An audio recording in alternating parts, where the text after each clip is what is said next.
Hello students, today now discuss about the topic bivariate frequency distribution. Next example number 4. तर given काय दिलं बघा, तर तुम्हाला गिवन लिहितो फक्त. तुमच्याकडे एक्झाम्पल आहे ऑलरेडी. त्याच्यामध्ये एज आणि wear glasses,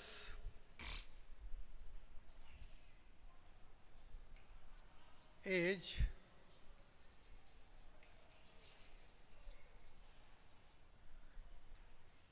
wear glasses, do not wear glasses.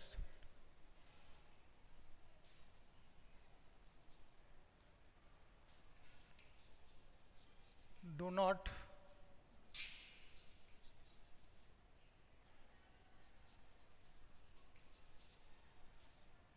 wear glasses.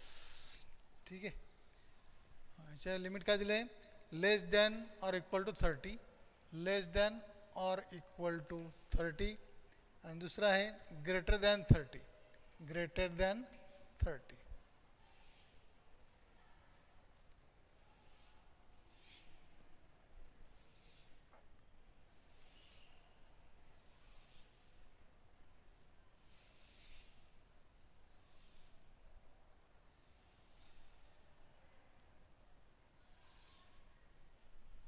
Given 310, 310, 90, 290 and 110. हे तुम्हाला गिवन आहे. हे काय केलं आहे? गिवन आहे. आणि काय एक्झाम्पल तुम्हाला, एक्झाम्पल काय सांगितलं तुम्हाला? Compute the chi square statistic, compute the chi-square statistics. काय केलं बघा, 800 people were asked whether they wear glasses for reading with the following results. याचा अर्थ आपला chi-square डिस्ट्रीब्युशन, chi-square काय करायचं, आपला स्टॅटिस्टिक्स काढायचं आहे. ठीक आहे. मग याच्यामध्ये आपलं काय, R1 R2 टोटल, खाली आणखी आपलं काय करावं लागेल, इथं सोल्युशन म्हणतो. सोल्युशनमध्ये इथं काय येईल तुमचं टोटल, इकडं पण काय येईल टोटल. ठीक आहे. इथं काय आहे R1 ची टोटल, इथं R2 ची टोटल, इथं टोटल n इक्वल टू येणार. इथं काय येणार आहे C1 ची टोटल आणि हे C2 ची टोटल. झालं. तर R1 ची टोटल काय येईल बघा, आता इथं 390 आणि 310 आणि 90 किती झाले 400 झालं. 400 एक 290 आणि हे परत हे किती झाले 400 आणि टोटल किती येणार हे 800.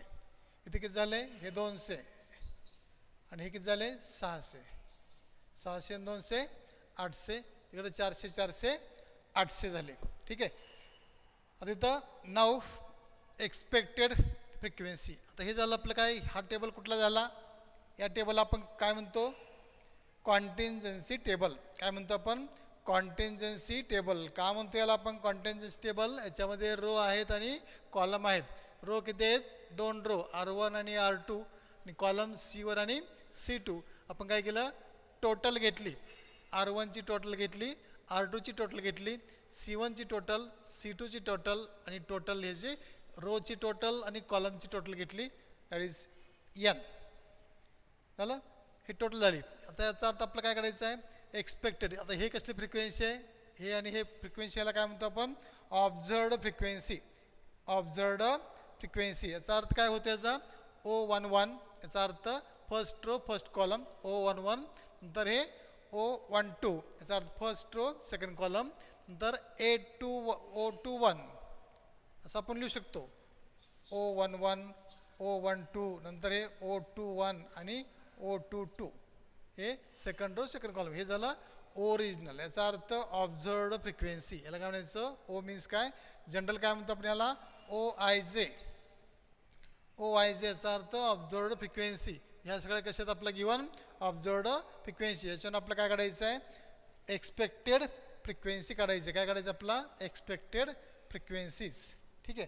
आता इथे आपण काढू आता नाव एक्सपेक्टेड फ्रिक्वेन्सी. एक एक घेऊ आपण. एक्सपेक्टेड फ्रिक्वेन्सी याचा अर्थ कुठला आहे, E310,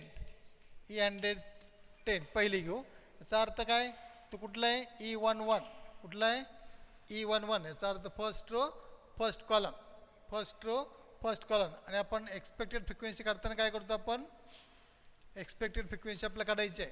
त्यासाठी आपण काय करतो, RI काय करतो आपण RI इंटू RJ.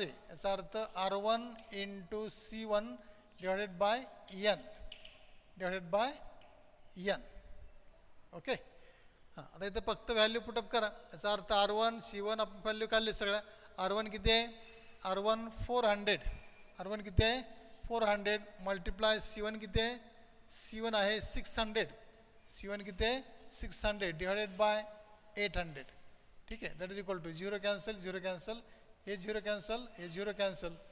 ठीक आहे, नंतर इथं काय आलं, हे 4 1 4, 4 2 8, इथं 0 0.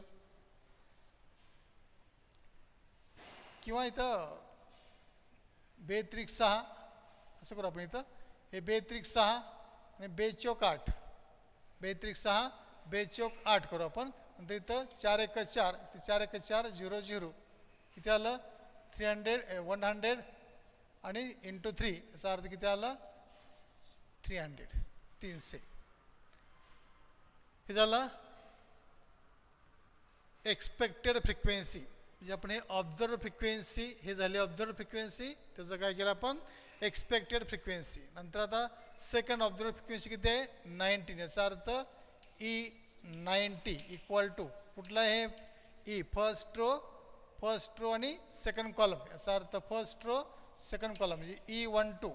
कुठला आहे E12. याचा अर्थ काय झाला R1 into C2, R1 into C2 divided by N. R1 किती आहे 400 मल्टिप्लाय C2 किती आहे 200 डिवायडेड बाय 800. हे 0 कॅन्सल, 0 कॅन्सल, 2 0 गेल्या, 2 1 2, 2 चौक 8, 4 1 4, इथं वरती 100, किती आलं दॅट इज इक्वल टू 100. त्याला 100. इथे लक्षात काय चाललं ते. हां, नंतर आता फर्स्ट रोमधले काय ते ऑब्झर्वड फ्रिक्वेन्सी संपलेत. आता सेकंड रोमधले हे आणि हे. ठीक आहे, टोटल नाही घ्यायची, फक्त दिलेली तुम्हाला गिव्हन काय तेवढेच ऑब्झर्वड फ्रिक्वेन्सी घ्यायची. याचा अर्थ नेक्स्ट ऑब्झर्व फ्रिक्वेन्सी काय E290 इक्वल टू कुठला आहे सेकंड रो आणि फर्स्ट कॉलम, सेकंड रो आणि फर्स्ट कॉलममधला एलिमेंट आहे तो. याचा अर्थ काय झाला मग आता इथं R2 into C1, R2 into C1 divided by N. R2 किती आहे, R2 पण किती आहे 400, C1 किती आहे C1 600 डिवायडेड बाय 800. परत 0 0 कॅन्सल, 0 0, हे सेमच आहे बघा 400 600 हे. याचा अर्थ काय येणार इथं 300 येणार. काय येणार हे 300. ठीक आहे, 2 3 6 2 चौक 8, 4 1 4, 4 1 4 0 0, किती आलं 300. आणि लास्ट कुठला आहे हा, याचा अर्थ E110 इक्वल टू कुठं आहे हा एलिमेंट, हा E22.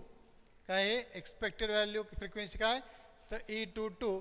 याचा अर्थ काय झाला R2 into C2 divided by N, R2 into C2 divided by N.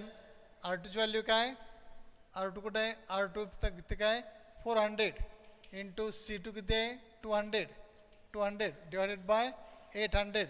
परत ही चालू बघा 4 2 8, याचा अर्थ किती आला व्हॅल्यू याची 100.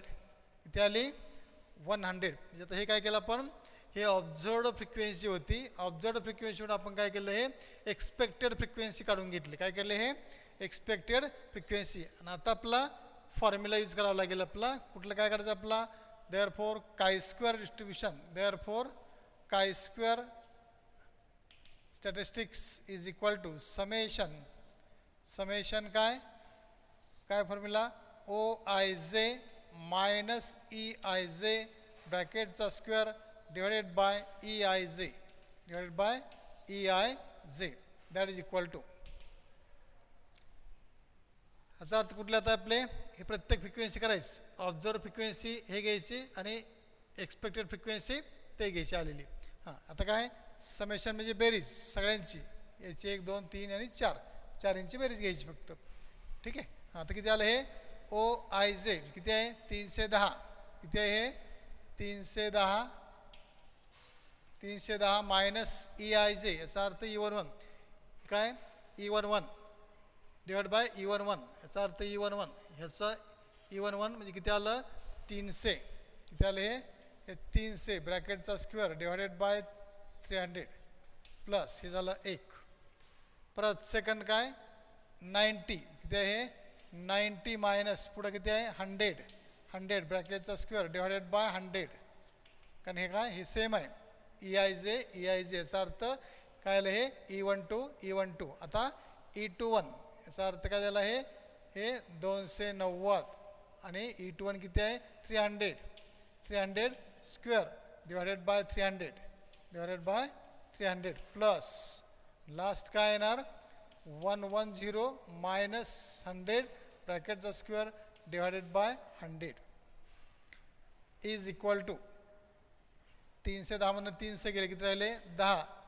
किती राहिले 10. 10चा वर किती आला 100 याचा अर्थ 100 डिवायडेड बाय 300 डिवायडेड बाय 300. परत इथं 100 मधून 90 गेले किती राहिले 10. 10चा स्क्वेअर किती आला 100 याचा अर्थ 100 डिवायडेड बाय 100 प्लस 300 मधून 290 गेले किती राहिले 10चा स्क्वेअर परत 100 याचा अर्थ 100 डिवायडेड बाय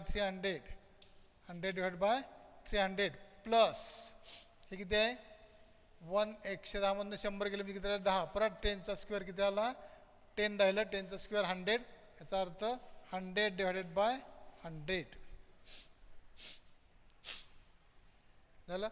अगदी कॅल्क्युलेशन्स अगदी सिम्पल आहे. ओके कॅल्क्युलेशन अगदी काय सिम्पल आहे. आता इथं काय करा मला हे पण करता येईल हे 0 कॅन्सल 0 कॅन्सल हे 0 कॅन्सल हे 0 कॅन्सल हे 0 कॅन्सल काय राहिलं 1/3 इथे आलं 1/3 plus 1/1 plus 1/3 plus 1/1 is equal to LCM किती आला 3 आला. याचा अर्थ किती आहे 1 म्हणजे 1 प्लस इथं 3 आहे म्हणजे 3 1 3 3 1 3 3 प्लस 1 प्लस 3 डिवायडेड बाय 3 त्याला 3 आणि 3 6 7 आणि 8 8/3 किती आलं 8/3. बघा किती आलं 3 दोन्ही 6 खाली उरलं 2 पुढं पॉईंट नंतर 0 3 सक्क 18 परत 2 उरले याचा अर्थ 3 सक्क 18 किती आलं 2.66 काय स्क्वेअर स्टॅटिस्टिक्स किती आलं हे देअरफोर व्यवस्थित परतल्या therefore chi square statistics equal to 2.66 this is the chi square statistics. Okay काय केलं लक्षात आलं का तुम्हाला काय केलं आपण हे तुम्हाला गिवन डेटा किती होता फक्त हा लेस दॅन 30 एज आणि ग्रेटर दॅन 30 हे एज. याचा अर्थ तुम्हाला एवढं R1 दिलं होतं आणि R2 दिलं होतं ठीक आहे. त्याच्यामध्ये C1 आणि C2 मग आपण काय केलं दिलेला हा टेबल फॉर्म केला गिव्हनमधनं आपण R1 R2 C1 C2 आणि त्यांच्या टोटल या घेतल्या. त्याच्यानंतर आपण काय केलं हा जो टेबल तयार झाला या टेबलला आपण काय म्हणतो कॉन्टिंजन्सी टेबल. काय म्हणतो आपण कॉन्टिंजन्सी टेबल. त्याच्यानंतर आता परत काय केलं आपण एक्सपेक्टेड फ्रिक्वेन्सीज काढले आपण. हे काय सगळे ऑब्झर्वड फ्रिक्वेन्सी आहेत. हे काय ऑब्झर्वड फ्रिक्वेन्सी. त्याच्यानंतर आपण काय केलं एक्सपेक्टेड फ्रिक्वेन्सी घ्यायची. एक्सपेक्टेड फ्रिक्वेन्सीचा फॉर्म्युला आपला काय EIJ general form EIJ equal to RI into CJ divided by N. तर तो एक्सपेक्टेड फ्रिक्वेन्सीचा फॉर्म्युला तो फॉर्म्युला आपण प्रत्येक काय केला फॉर्म्युला यूज केला. कशाला प्रत्येक ऑब्झर्वड फ्रिक्वेन्सीला एक्सपेक्टेड फ्रिक्वेन्सीचा फॉर्म्युला यूज केला आणि एक्सपेक्टेड फ्रिक्वेन्सीचे आपण काय केलं व्हॅल्यूज काढल्या. ओके नेक्स्ट टाईम नंतर काय बघा आपला फाइंड आउट काय करायचं आहे काय स्क्वेअर स्टॅटिस्टिक्स. काय करायचं आपला काय स्क्वेअर स्टॅटिस्टिक्स. काय फॉर्म्युला आपला sum of O I J minus E I J ब्रॅकेटचा square divided by E I J divided by काय ई आय जे. ओके, नंतर काय आलं फक्त ॲडिशन आहे. समेशन याचा अर्थ ॲडिशन आहे की त्यात आपले सगळे एक्सपेक्टेड फ्रिक्वेन्सी किती आहेत 4. किती आहेत आपल्या 4 आहेत. ठीक आहे, ते 4 एक्सपेक्टेड फ्रिक्वेन्सी म्हटल्यानंतर प्रत्येकाची काय केली आपण ॲडिशन घेतली. हा पहिला पॅटर्न प्लस दुसरा प्लस तिसरा आणि प्लस चौथा एक्सपेक्टेड व्हॅल्यूचा. कॅल्क्युलेशन करा, सिम्पली कॅल्क्युलेशन आहे. इथं एलसीएम तुम्हाला हे कॅन्सल न करता सिम्प्लिफाय पिक केलं तर चाललं तुम्हाला 300 एलसीएम आला असता. त्यामुळे इथं 300 300 असं आलं असतं. एकूण एकच आहे त्यामुळे हे 0 कॅन्सल केलं तर आपला हे सिम्प्लिफाय केलं. हे किती आलं 8/3. 8/3 फक्त 8 डिवाइड बाय 3 डिवाइड करा किती आलं 2.66. 2.66. This is the chi-square statistics. chi-square statistics.